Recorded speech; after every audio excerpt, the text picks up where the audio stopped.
Voilà, de retour, c'est maintenant le temps des nouvelles de l'industrie avec Mathieu Thomasin. Mathieu, on a plusieurs nouvelles. On commence avec quoi? On commence avec une émission qui a passé dernièrement la facture et qui a fait énormément réagir sur les réseaux sociaux. Même moi, j'ai repartagé. Facture qui fait un excellent travail. C'est rare qu'on parle des autres émissions. Toujours proche pour le peuple. Et là, on parle des fameux directeurs financiers, les FNI. Bon, tu arrives en concession, tu signes, tu achètes ton véhicule, tu penses que c'est terminé, mais la prochaine étape, tu te déplaces de bureau, puis on dirait qu'il y a une autre négociation qui recommence. Bon, protecteur à tissu, anti-rouille, électronique, ci, puis ça, on ressort le même charabia que j'entends depuis des années. Et quand on arrive à la partie assurance, c'est là qu'on essaie de pousser le fameux produit. Hein? Et qu'est-ce qui arrive? C'est que souvent, il y a des gens qui embarquent, qui signent assurance vie, assurance protection, assurance véhicule, qui sont en plus déjà assurés. Mais là, c'était l'histoire d'une pauvre madame qui n'était même pas admissible à cause de ses antécédents. Donc là, je me demande, est-ce qu'on doit vraiment là, commencer à penser qu'ils font tout ça? La réponse, c'est non. Mais il y en a qui poussent fort le crayon. Il y en a que je trouve qui poussent le produit pour vendre, vendre, vendre et qui ne pensent même pas aux consommateurs. Il va falloir à un moment donné repenser à l'expérience en concession et s'assurer que quand tu apposes ta signature, tu n'as pas l'impression de te faire avoir. Mais le marché des autorités financières est dans le dossier. Eux sont en train d'essayer de faire en sorte que tout soit réglé parce qu'on les vend à l'aveuglette. Oui. Donc, le directeur financier, ce n'est pas son travail d'évaluer la santé. On se fie à la parole des gens.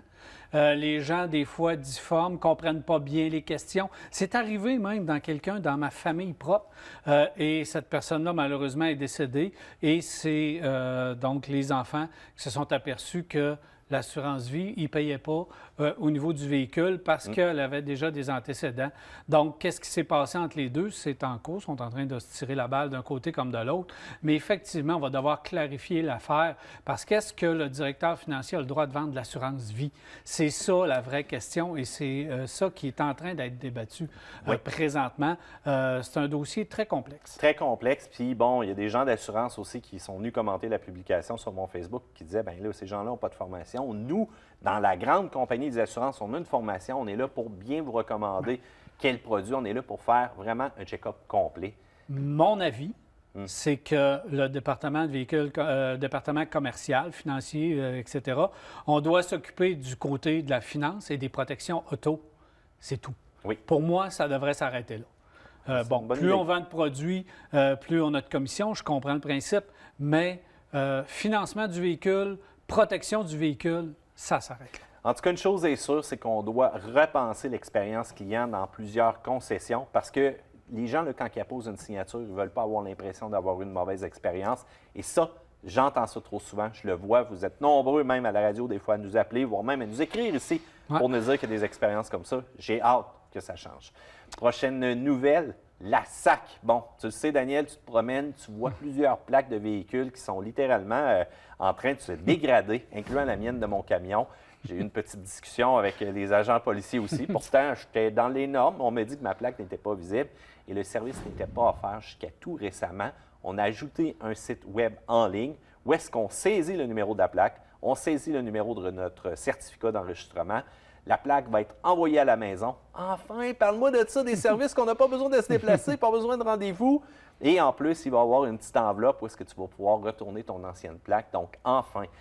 Cependant, ça a un coût. Je ne sais pas ce qui s'est passé avec ces plaques-là. Je ne sais pas qui va payer la facture finale, sûrement encore nous. Mais je dois avouer que je suis un peu surpris de voir une dégradation, surtout des dernières plaques là, qui ont été émises. Oui, il y a sûrement quelque chose qui s'est passé parce que c'était indestructible, là, des plaques. C'était à la vie, à la mort. Donc, on changeait de véhicule puis on garde notre plaque, on la met sur le nouveau véhicule. J'ai des 78 dans mon garage encore. C'est ça, puis elles sont encore très, très belles. Donc, je pense que la SAC doit assumer les coûts ou le fournisseur doit assumer les coûts et les frais de ça.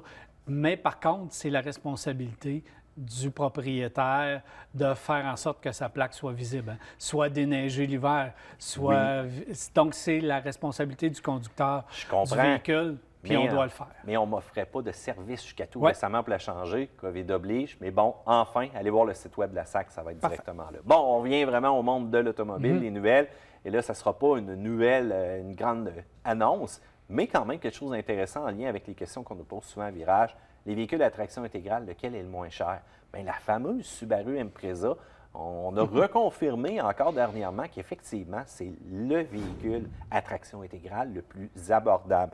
Et le prix est extrêmement intéressant. On parle de 19 995 en version manuelle et un petit peu plus de 21 000 cependant lorsqu'on va tomber en version CVT. Et vous allez remarquer qu'on aborde rarement, même ici à Virage, on devrait le faire, les fameux frais de transport, préparation qui ont l'air d'avoir gonflé avec le temps. Il ne faut pas oublier cette équation-là. Et quand vous allez aller aussi sur un site web de manufacturier, il y en a qui disaient « Hey, le prix change quand j'indique que je suis au Québec. Pourquoi? Je me fais-tu avoir? » La réponse, c'est non, parce que le Québec a des lois qui obligent d'afficher le prix incluant toutes ces fameuses options-là. Et c'est pourquoi qu'en réalité, ça va monter un petit peu aux alentours de 21 983 taxes transport ici, mais ça reste le véhicule le plus abordable. Et je dois avouer que l'Impreza, qu'elle soit en version berline ou encore en version hatchback, c'est un méchant bon véhicule adapté à nos climats ici. Bien oui, puis c'est pas n'importe quelle traction intégrale, c'est Subaru. Exactement. Donc, c'est quand même un bon système de traction intégrale. L'Impreza arrive avec un bon niveau d'équipement et de sécurité de série également. Alors, moi, je trouve que c'est vraiment très bien pour Subaru. Il n'y a pas longtemps, là, je ne l'aimais pas, je ne la recommandais pas. L'ancienne génération, était à l'antipode, l'intérieur. Il y avait rien que j'aimais dans cette voiture-là, à part le système 4 roues motrices. Là, maintenant, on l'a mis au goût du jour, puis le prix est bon. Et c'est le prix, là, n'oubliez pas, là, d'une Hyundai Venue. Là. Oui, donc, effectivement. regarde, la Hyundai Venue est à 18 000 quelques cent $. Donc, ce prix-là, avec la traction intégrale, l'équipement de base, surtout le véhicule qui est plus gros aussi, on aime et on recommande la Crosstrek.